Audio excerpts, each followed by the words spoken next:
Welcome back. So, it's Project Sunday, and what I have for you today is actually three little projects. And these are what I like to think of as problem-solving projects.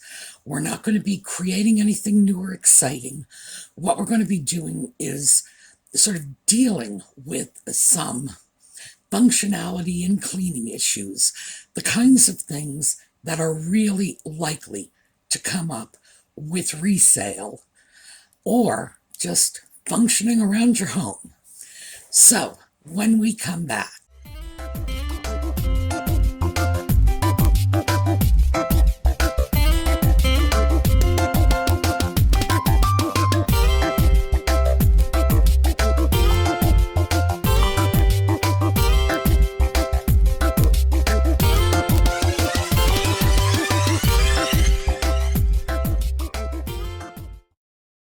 so our first little project.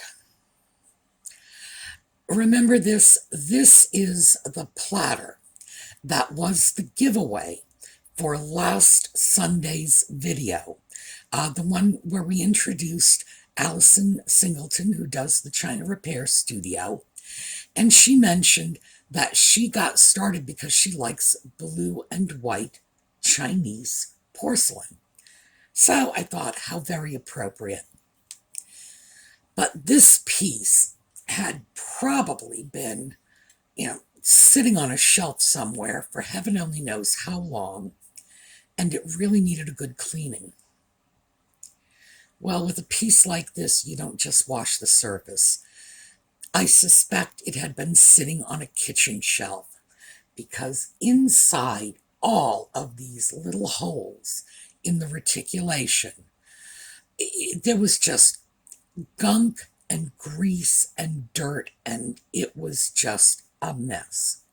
So I wanted to show you how I cleaned this out and what I used. Now, I'm not going to show you on this because, frankly, this is a very substantial, heavy piece. So I'm going to set this down. I'm going to set it down on the floor. Here we go. And what we're going to work with is this, which is small, and it won't exhaust me to hold it up. But as you can see, it's got reticulation as well. Well, with the Chinese plate, my first thought was I was going to be able to use my standby, a Q-tip. And then you just take the Q-tip and stick it in the hole. Except, oops, I can probably, there we go. I was going to say I can probably force this through if I have to, but it's not going to be an easy job. So what I chose to use instead was this. This is called a nipple brush, and it's used to clean baby bottle nipples. Now, people of my generation are going to remember this, but younger people have probably never seen anything like this before. I tend to get little sets of these for just like a couple of dollars on eBay, and I get them in the pet feeding supplies because the nipples you use when you're feeding small animals are smaller than nipples you use feeding human beings, so you can get this nice little tiny brush at the end. They are very inexpensive. This one is nice. I'm not sure what the metal is on this, but I have some of them that just rust. After a few uses, you just throw them away anyway because they're a rusty mess. But this one is actually a pretty good one. The reticulated plate, here we go. I cleaned the Chinese platter out with this. And the way I did it was I grabbed a bottle of Dawn dishwashing liquid, that's my go-to grease cleaner, and just squirted a puddle out on the side of the sink. And then I would take the brush, scoop it through to get the dishwashing liquid, and scrub. And I've probably still got a ridge in my thumb from all the scrubbing that took. But a piece like this is so useful. It can get in almost everywhere, any kind of little nook or cranny. And I'm going to do this.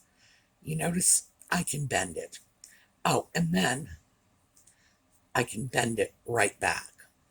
So it's one of my favorite little cleaning tools, but this is what I use for reticulation, because on a piece with holes this small, well, I was able to force the Q-tip through, but it was a job.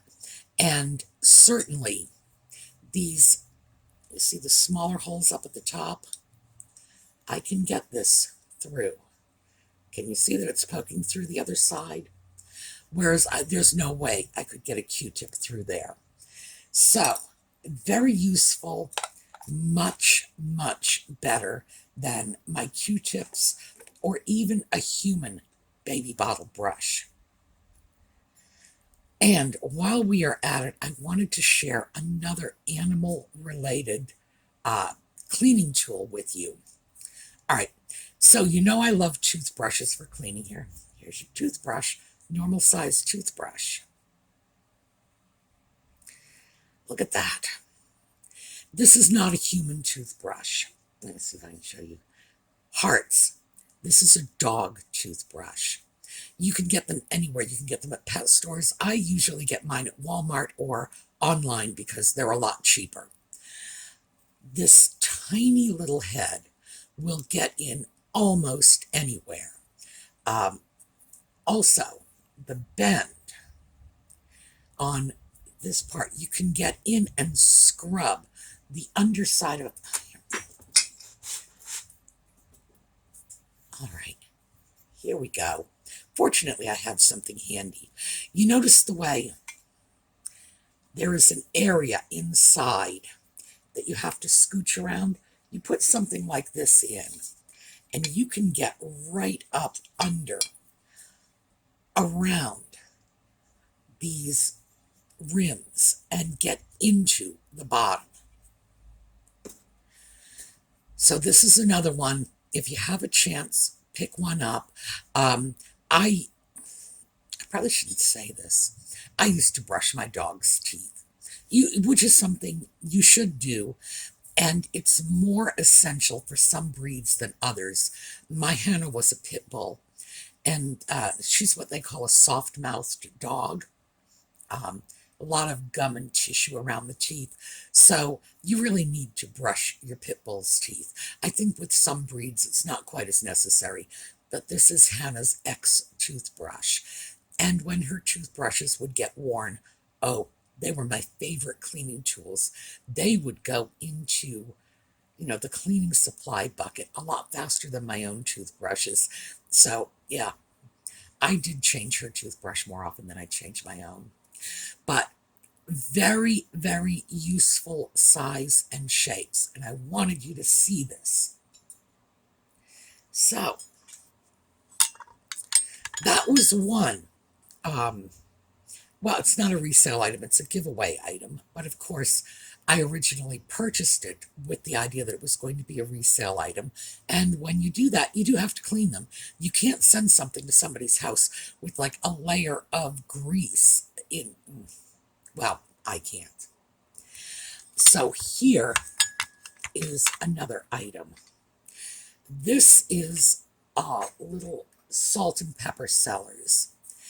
And I've had them for a couple of months, and I've wanted to list them because they're adorable, but I haven't been able to, because whereas I could easily remove the lid from the red one, I was having a terrible time on the yellow one. It was really very difficult to take that off. Well, I finally did manage to get it off. And the reason it's slipping on and off so easily now is because I used something to lubricate it. Now, the lid this portion of the lid goes into the bowl. Let me show you so you can see that. It slides in. This is what I used. We're upside down. This says graphic lubricant. It says graphite lubricant. It's a graphite powder. You get it in a little tube. The little tubes, this size, are about $2 at Walmart, a little less, I think, and it will last you forever. So all I had to do was just drop a little bit of graphite powder. Can you see the graphite powder? And then rub it in to the edge. Just that simple. All right, then we take our piece, put the lid back on, and then twist it to get the graphite powder all around the interior of that area where the lid is supposed to go. There we go. See? And it works perfectly now. And the reason I'm having trouble with it is I just put lotion on my hands very stupidly, so everything is slipping through my fingers right now. So I get to list them, and life is good.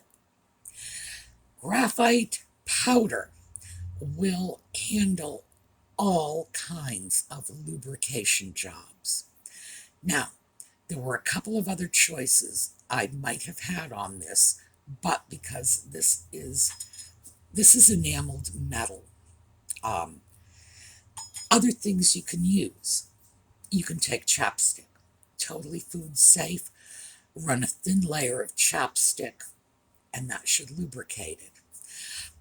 That's one I don't like to use chapstick or Vaseline if I can avoid it on small items, because it's very hard to get a good thin coat, and you don't want a big Vaseline goop or a big chapstick goop somewhere, but they will lubricate as well. This will fix everything from a squeaky hinge to jars that won't open or close properly, right down, I swear, to squeaking floorboards. And because it's in a little plastic tube, I'm not going to do this because it would make a terrible mess. You can actually take this and squeeze the tube and get a whole puff of this stuff out. Incredibly useful. Not the sort of thing you would ordinarily think of as being useful on vintage items, but a lot of vintage items have hinges, have lids, friction fit surfaces that you want to lubricate. You want them to move easily, and that will do it. But I have another problem. All right, this is a porcelain salt and pepper shaker. Another thing I've wanted to list in my eBay store. Do you hear that noise it's making? That is porcelain on porcelain. The shaker is porcelain, and so is the lid. Now, over time, what will happen is the lids will get over-tightened, and these little ridges, the ridges you use to screw the lid on, they will get worn. And eventually the time will come when you pop this on and it'll simply spin in place. And in the meantime, of course, it's porcelain on porcelain. And that unpleasant little nails on chalkboard sound is telling you that this is not a good thing. So, what do we do about this? Again, we have more than one option, but I'm going to show you one of my favorites. This is plumber's tape. And plumber's tape is not actually tape because it doesn't actually stick to anything. It sticks to itself. We're going to take a piece of plumber's tape, not too much. You can tear it. I don't like to do that. I prefer to cut it at an angle.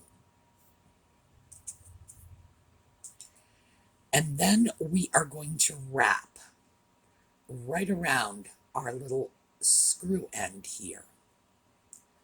Now, because it will stick to itself, but it doesn't stick to the porcelain, I'm going to have to hold it in place until it catches.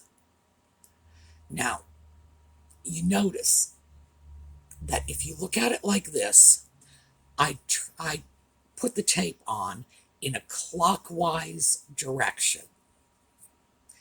The reason I did that is never forget righty-tighty, lefty-loosey. You want to go in a clockwise direction because you want to go in the same direction the lid will turn. The reason for that is if you go in the opposite direction, if the lid catches on your tape, it might pull it off. We're going to put that in tight and then open it up. It's conformed to the shape of, here, let's see if, oh yeah, all right, here, this is dark. Maybe you can see it against the dark of my sweatshirt. Put it in. I will probably go in and trim the excess, but this is how we are going to resolve this one. This is perfectly food safe, and there are a number of things you can do with this. As I said before, you over tighten this, you wear off those threads, you wrap it in the tape, and it'll start catching again, and it'll hold itself shut. I used plumber's tape in securing doll joints. For example, you have a doll, the doll's arm is swingy, it doesn't hold the position. You pop out the doll's arm, but you don't do it just like that. If you have any interest in this, let me know. I will show you how to disassemble a doll without doing damage. But when I say pop off the doll's arm, do not do that. Believe me, it's more complicated than that. You very carefully remove the doll's arm using steps I would be happy to show you in a future video, and then wrap the knob in plumber's tape. Stick it back in, and suddenly that arm is working perfectly. It's really great for that. Also, you go into one of your old cabinets and the hinge is a little wobbly, and you know it's because the screws have worn loose over time. Well, we all know that, yeah, you can go out and get a bigger screw, but eventually, you're going to have big honking screws in your cabinet. Wrap your screw in plumber's tape. Just a few passes, screw it right back in, you're going to be fine. Oh, and another unrelated trick for those loose screw holes, or if you want to put a smaller screw into a hole that was made for a larger screw, I always keep a box of wooden matches. The old-fashioned kind. They're like about this big. You used to be able to strike them anywhere, but I don't know if you could do that anymore. Big wooden matches. Pop off the head and dispose of it carefully. Don't do anything stupid like throw it in the trash, because especially if it's a strike anywhere match, you throw something else in there and you can have yourself a fire. So get rid of the heads very carefully. Stick it in a glass of water or something. That little piece of wood, pop that right into the screw hole. That you can pop, by the way, right into the screw hole. When it's all the way in, you just break it off flush with the surface and drive your screw in. That will tighten a loose screw. If you put in 2 or more, depending on the size of your hole, you can actually put a smaller screw in a hole made for a larger screw. It's always the sort of thing you want to keep in the back of your mind, because absolutely those little tricks work. Now, back to our friend the porcelain shaker. The reason that I used plumber's tape is because, in addition to protecting the threads, no more nails against the blackboard scratching, I'm keeping the porcelain off the other porcelain. You don't want porcelain on porcelain. Whoever decided this was a good idea, and believe me, a lot of people do it, it wasn't. Other things you can do. I believe plumber's tape is your best long-term solution, but there are a few others. The chapstick and Vaseline solution that I mentioned for lubricating our little tin will work well too. You just take your tube of chapstick and paint it on as if you were just applying chapstick to the little salt shaker's little lips. Or same thing with Vaseline, just a little bit though.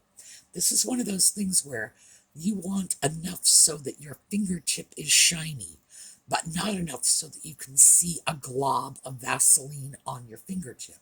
Just run it around and then open and close your shaker or whatever it is, whatever lid you want to lubricate. Do that a few times and it will work. Vaseline and chapstick are clearly food safe. Plumbing tape is designed for use on your kitchen pipes. So clearly food safe, because your drinking water is running through fixtures that may have plumber's tape on them. What you don't want to do is use plumbing dope. That's plumber's putty. It rather looks like gray, silly putty. That is not going to be helpful. It will probably clog up the threads. So no, the tape, not the plumber's dope. So I hope these have been helpful. As you've seen, I haven't left the living room, so these are so easy to do. You can just do them in your lap, just stick stuff around. And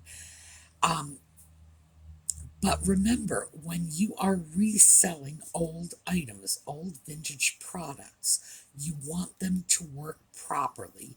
You want them to function as well as they can.